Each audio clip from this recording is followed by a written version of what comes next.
Spy Stories with Srijan. Welcome to yet another episode of spy stories with Srijan. এবং এই এপিসোডটি হলো third episode of Operation Neptune Spear. Operation Neptune স্পিয়ারে কোন কোন টিম ইনক্লুডেড হয়েছিল, ইউএস গভর্নমেন্ট কোন কোন স্পেশাল ফোর্সেসকে ইনক্লুড করেছিল এবং তার মধ্যে একটি ফোর্স ইজ ওয়ার্থ মেনশনিং, তার ব্যাপারে কথা ডেফিনেটলি বলবো। কিন্তু তার আগে বলবো সিআইএ এর অসাধারণ ইন্টেলিজেন্স গ্যাদারিং এর কথা। Well, Operation Neptune Spear was basically a retaliatory operation 9/11 attacks এর পর।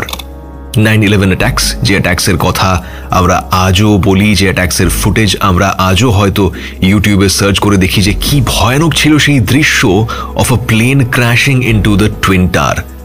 সেই দুটো বিশাল বড় বড় বিল্ডিং তাসের ঘরের মতো ভেঙে পড়ল। সেই গ্রাউন্ড জিরোর কথা, সেই টুইন টাওয়ারের ভেঙে পড়ার দৃশ্য আজও আমরা যারা দেখেছিলাম সেই ফুটেজ, বা আজও যারা দেখে সেই ফুটেজ, ভাবলে হয়তো অবাক হয়ে যায় যে এরকম নৃশংস টেররিস্ট অ্যাটাক কেউ কি করে করতে পারে। কিন্তু এই টেররিস্ট অ্যাটাকের মাস্টার মাইন্ড যিনি ছিলেন, সেই ওসামা বিন লাদেন গা ঢাকা দিয়েছিলেন।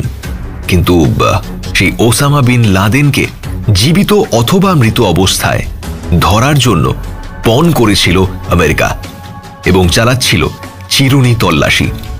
সেই চিরুনি তল্লাশি চালাতে গিয়ে, ইনভেস্টিগেশন চালাতে গিয়ে মরণপণ বা মরিয়া হয়ে ওসামা বিন লাদেনের খোঁজ করতে গিয়ে CIA came across a name which was the name of a courier of al-Qaeda, এবং সেই নামটি ছিল আবু আহমদ আল কুওয়াইতি।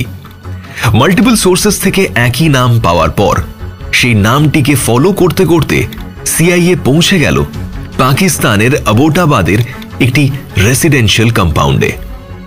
এবং সেখানে CIA যেটা করলো সেটাকে ইন্টেলিজেন্স গ্যাদারিং এর সুপ্রিম এক্সাম্পল হিসেবে ধরা হলে হয়তো বাড়িয়ে বলা হবে না, সেটি হয়তো স্পাই স্কুলসে সিলেবাসে থাকার মতো যোগ্য একটি ইন্টেলিজেন্স গ্যাদারিং অপারেশন ছিল। CIA যখন আবোটাবাদের সেই রেসিডেন্সিয়াল কম্পাউন্ডের কথা জানতে পারল, তখন তারা ব্যবহার করা শুরু করলো সার্ভেলেন্স ফটোজ এবং ইন্টেলিজেন্স রিপোর্টস, যাতে সেই কম্পাউন্ডের ভিতরে যারা যারা রয়েছে তাদের সকলের ডিটেলস পাওয়া যায়। For example, to determine the identities of the inhabitants of the Abbottabad compound to which the courier was travelling. মাসটা সেপ্টেম্বর, সালটা 2010। CIA কনক্লুড করলো that the compound was custom built to hide someone who was of significance, মানে অত্যন্ত গুরুত্বপূর্ণ কাউকে সেই কম্পাউন্ডে লুকিয়ে রাখার জন্যই কম্পাউন্ডটিকে স্পেশালি তৈরি করা হয়েছে। And that special person, that significant person might just be Osama bin Laden. CIA অফিসিয়ালসরা এটাও বলল that he was staying there with his youngest wife and family. Interestingly, এই পার্টিকুলার রেসিডেন্সিয়াল কম্পাউন্ডটা 2001 সালে ছিল না, 2002 সালেও ছিল না, 2003 সালেও ছিল না। 2004 সালে হঠাৎ করে একটা 3তলা কম্পাউন্ড অ্যাবোটাবাদের মতো একটা জায়গার একটা সরু রাস্তার মধ্যে বানানো হয়েছে। Google Earth maps made from satellite photos showed that the compound was not there in 2001, যেরকম বলছিলাম। কিন্তু 2005-এ যখন গুগল আর্থের ছবি নেওয়া হয়, তখন সেই কম্পাউন্ডটা এক্সিস্ট করে। সেই কম্পাউন্ডের লোকেশন ছিল রাফলি 4 kilometre from the city centre of Abbottabad, north ইস্টের ডিরেকশনে, অর্থাৎ উত্তর পূর্ব দিকে। And Abbottabad is about 160 kilometre বা 100 miles from the Afghanistan border on the far eastern side of Pakistan. এবং কম্পাউন্ডটি এমন একটা জায়গায় বানানো যেখানে প্রোটেকশনটা বাই ডিফল্টই হয়তো পাওয়া যাবে। তার কারণ ছিল যে সেই হাউজিং কম্পাউন্ড বা রেসিডেন্সিয়াল কম্পাউন্ড থেকে মোটামুটি 1.5 কিলোমিটারেরও কম দূরত্বে রয়েছে পাকিস্তান মিলিটারি একাডেমি। তাই সেই কম্পাউন্ডে যদি বাইরে থেকে কেউ অ্যাটাক করে, তাহলে পাকিস্তান মিলিটারি একাডেমি থেকে হবু সৈন্যদের ইনভলভ হয়ে পড়ার পুরো দস্তুর সম্ভাবনা রয়েছে। এবং সেই পার্টিকুলার হাউজিং কম্পাউন্ডটি বাকি কম্পাউন্ডের থেকে আরও একটি ব্যাপারে আলাদা। The plot of that particular compound was 8 times larger than those of nearby houses, মানে আশেপাশের বাড়ির প্লটের যা মাপ ছিল তার থেকে সেই বাড়ির প্লটটির মাপ প্রায় 8 গুণ বেশি। The housing compound was surrounded by a 3.7 to 5.5 metre concrete wall, যার কনভার্সন করলে দাঁড়াবে 12 থেকে 18 ফিট উঁচু কংক্রিটের দেওয়াল, যার ওপরে কাঁটা তার বা বার্বড ওয়্যারের ওয়্যারিং করা রয়েছে। সেই কম্পাউন্ডের ছিল 2টো security gates, and the third floor balcony had a 2.1 metre high privacy wall, যেটা অ্যাপ্রক্সিমেটলি 7 ফুট উঁচু, which was high enough বা tall enough to hide Osama bin Laden, কারণ লাদেনের উচ্চতা ছিল 6 ফুট 4 ইঞ্চি। সেই কম্পাউন্ডে কোনো ইন্টারনেট কানেকশন ছিল না, কোনো ল্যান্ড ফোনও ছিল না। সেই পার্টিকুলার বাড়ি থেকে কেউ কোনোদিন কোনো জঞ্জাল বাইরে ফেলেনি, এবং তারা তাদের সমস্ত জঞ্জাল বাড়ির কম্পাউন্ডের মধ্যেই পুড়িয়ে ফেলত, যেখানে আশেপাশের সমস্ত বাড়ি থেকে মানুষজন তাদের জঞ্জাল বাড়ির বাইরে রেখে দিত, so that the local corporation people would collect them. অ্যাবোটাবাদের আশেপাশের মানুষজনদের ওই বাড়িটিকে নিয়ে একটি কৌতূহল ছিলই, কারণ সেই বাড়িটি বাকি সমস্ত বাড়ির থেকে আলাদা ছিল, এবং লোকাল রেসিডেন্টসরা বা লোকাল বাসিন্দারা সেই বাড়িটিকে বলতো ওয়াজিরিস্তান হাভেলি। তার কারণ তারা বিশ্বাস করত যে সেই বাড়িটি বা সেই হাভেলির ওনার বা মালিক যিনি, that person is from Waziristan. Now, what is Waziristan? Waziristan is a mountainous region covering the North Waziristan and South Waziristan districts of the Pakistani province of Khyber Pakhtunkhwa. এবং আমার ঠিক জানা নেই যে কেন তাদের এই বিশ্বাসটা ছিল যে সেই বাড়ির মালিক ওয়াজিরিস্তান থেকে বিলং করে।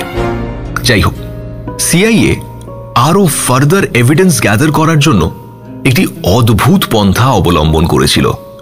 প্রথমে তো সিআইএ বেশ ভালোই ফাইন্যান্সিয়াল ক্রাঞ্চে পড়েছিল, মানে অর্থাভাবে ভুগছিল।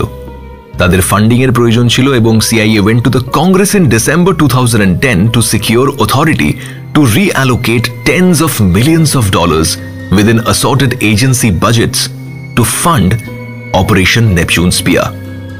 এবং তারপর সিআইএ চলে গেল অ্যাবোটাবাদে, মানে সিআইএ এর কিছু বাছাই করা এজেন্টসরা চলে গেল অ্যাবোটাবাদে এবং গিয়ে সেখানে একটি বাড়ি ভাড়া করল। এবং তারপর সিআইএর একটি টিম দিন রাত সেই পার্টিকুলার হাউজিং কম্পাউন্ডের ওপর নজর রাখতে শুরু করলো, এবং বেশ কিছু মাস ধরে তারা তাদের নজরদারি চালালো সেই হাউজিং কম্পাউন্ডের ওপরে।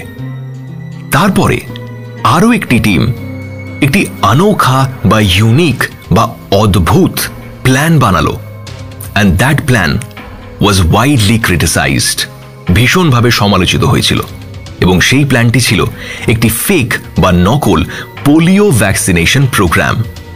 এবং এই সমস্ত কাঠখড় পোড়ানো হচ্ছিল বা এই সমস্ত নাটক রচনা করা হচ্ছিল to gather intelligence on the compound.